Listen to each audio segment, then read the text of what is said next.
કહેવત છે કે એક મ્યાનમાં બે તલવાર ન સમાય। અખિલ ભારતીય કોળી સમાજના નામે દિલ્હીમાં બે અલગ અલગ સંમેલનો જાહેર થતા સમાજમાં વિવાદ ગરમાયો છે। 14 જૂનના સંમેલનને કુંવરજી બાવળિયા મૂળ અધિવેશન ગણાવી રહ્યા છે, તો 21 જૂનના આયોજકો તેનો વિરોધ કરી રહ્યા છે। હવે કોળી સમાજના વર્ચસ્વના નેતૃત્વની આ લડાઈ વધુ તેજ બની છે। જો કે આ વિવાદમાં પહેલા ગાંધીનગરમાં બંને નેતાઓ વચ્ચે મળેલી બેઠક બાદ એક સંપ દેખાત તેવું ચર્ચાઈ રહ્યું છે। ત્યારે હવે જોવું રહ્યું કે દિલ્હી ખાતે બે અલગ અલગ સંમેલન મળશે કે એક જ સંમેલન થશે। જોવો અમારો આ વિશેષ અહેવાલ। અખિલ ભારતીય કોળી સમાજના નામે આગામી અઠવાડિયે દિલ્હીમાં બે અલગ અલગ સંગઠન બોલાવવામાં આવતા વિવાદ સર્જાયો છે। 14 જૂને મળનારા સંમેલનમાં ગુજરાતથી કુંવરજી બાવળિયા સહિતના નેતાઓ હાજર રહેવાના છે, જ્યારે 21 જૂને મળનારા સંમેલનમાં રાજુલાના ધારાસભ્ય હીરા સોલંકી સહિતના આગેવાનો હાજર રહેવાના છે। 21મી તારીખે મળનારા સંમેલનમાં લઈ કુંવરજી બાવળિયાએ જણાવ્યું કે આ સંમેલન અંગત સ્વાર્થ અને રાજકીય લાભ માટે બોલાવવામાં આવ્યું છે। બીજી તરફ 21મીએ મળનારા સંમેલન બાબતે અખિલ ગુજરાત ભારતીય કોળી સમાજના યુવા વિંગના અધ્યક્ષે જણાવ્યું કે અમારું સંમેલન પહેલેથી જ નક્કી હતું।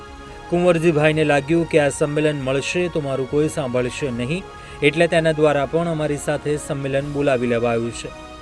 કુંવરજી બાવળિયાએ જણાવ્યું કે બીજા કોળી સમાજ દ્વારા 21 જૂનના અધિવેશન બોલાવવા માટેનું એલાન કરાયું છે, પરંતુ તે લોકોએ પોતાના અંગત સ્વાર્થ માટે અથવા તો પોલિટિકલ લાભ લેવા માટે આ સંમેલનનું આયોજન કર્યું છે।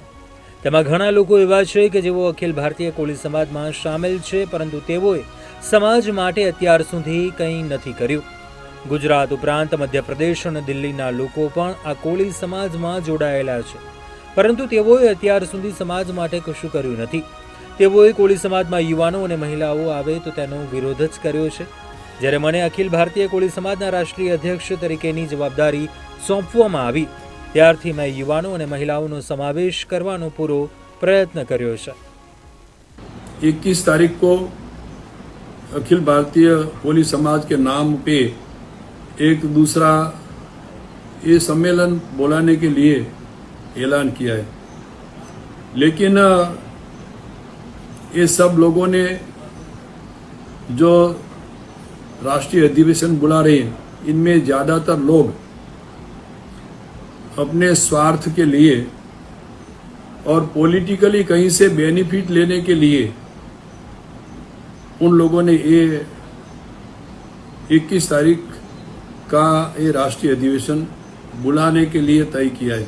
उन सब लोगों ने, इनमें से कई लोग ऐसे हैं कि कई सालों से ये राष्ट्रीय संगठन में, अखिल भारतीय कोली समाज के राष्ट्रीय संगठन में शामिल है, लेकिन आज तक समाज के लिए कुछ नहीं किया। चाहे गुजरात के 3-4 लोग हैं, चाहे दूसरे स्टेट में से कोई, मध्य प्रदेश में से या दिल्ली में से कोई समाज के अखिल भारतीय कोली समाज का ये राष्ट्रीय अधिवेशन बुलाने के लिए ये सब ने तय किया है, लेकिन उन लोगों ने आज तक कोली समाज के लिए। જ્યારે કોળી સમાજના અન્ય આગેવાન પ્રવીણ કોળીએ જણાવ્યું કે ગુજરાત સહિત સમગ્ર દેશભરમાં 25 કરોડ જેટલી કોળી જ્ઞાતિની વસ્તી છે। અખિલ ભારતીય કોળી સમાજના રાષ્ટ્રીય અધ્યક્ષ જે વ્યક્તિ હોય છે તેનું પાર્ટી સન્માન કરતી હોય છે। સન્માનને અનુરૂપ પાર્ટી દ્વારા તેમને પદ પણ આપવામાં આવતું હોય છે। 7 દિવસના અંતરે દિલ્હી ખાતે બે રાષ્ટ્રીય અધિવેશન બોલાવવાથી સમાજને નુકસાન પહોંચી શકે છે। કોળી સમાજ હાલ દુવિધામાં છે કે કયા અધિવેશનમાં હાજરી આપવી, કયા અધિવેશનમાં હાજરી ન આપવી। કોળી સમાજના સંગઠનમાં રહેલા વર્તમાન હોદ્દેદારો અને પૂર્વ હોદ્દેદારોમાં 80% વધુ વ્યક્તિઓ ભારતીય જનતા પાર્ટી સાથે જોડાયેલા છે। લડાઈ સમાજ માટે નહીં, પરંતુ સમાજથી મોટા પોતે કઈ રીતે સાબિત થાય તેનો છે। એક તરફથી ગુજરાતમાં કોળી સમાજના વ્યક્તિઓ ઉપર પ્રતાડના થઈ રહ્યા હોવાના બનાવો સામે આવી રહ્યા છે। એમાં બંને અધિવેશન દિલ્હીની અંદર અત્યારે હાલ આયોજનની નજીક આવી ગયા છે। અમે ટૂંક જ દિવસોમાં બાવળિયા સાહેબ વાળું અધિવેશન મળવા જઈ રહ્યું છે। એના પછી 7 દિવસે વિરેન્દ્ર કશ્યપ વાળું મળે છે. આમ બે અધિવેશન દિલ્હીની અંદર મળી રહ્યા છે. સમાજ તો હું એમ માનું છું ત્યાં સુધી એને વિચારવું પડે કે ખરેખર એકયમાં ન જવાય. અને મારા દ્વારા સંગઠનના તમામ ગુજરાતના હોદ્દેદારો હોય કે સામાજિક હોય કે જે પણ કાર્યમાં સમાજનું હિત વિચારતા હોય એને બેમાંથી એકય અધિવેશનમાં ન જવાય. કોળી સમાજના આગામી દિલ્હી અધિવેશનને લઈને સર્જાયેલા વિવાદોના પગલે ગાંધીનગરમાં કોળી સમાજના પ્રભાવશાળી નેતાઓની એક હાઈ લેવલ બેઠક યોજાઈ હતી. આ બેઠકમાં સૌરાષ્ટ્ર કોળી સમાજના દિગ્ગજ નેતા અને ધારાસભ્ય હીરા સોલંકી, મંત્રી કુંવરજી બાવળિયા, સાણંદના ધારાસભ્ય કનુભાઈ પટેલ અને પૂર્વ ધારાસભ્ય લાલજી મેર સહિતના અગ્રણીઓ ઉપસ્થિત રહ્યા હતા.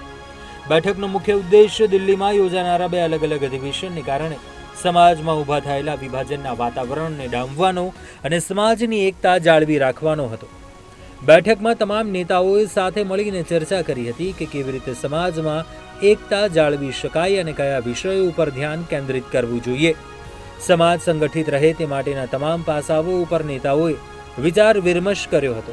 આ બેઠક બાદ એવી આશા સેવાઈ રહી છે કે હવે કોળી સમાજ એક સંપ થઈને અધિવેશનમાં પોતાની તાકાત બતાવશે. બ્યુરો રિપોર્ટ, પ્રદેશ 24 ગુજરાતી.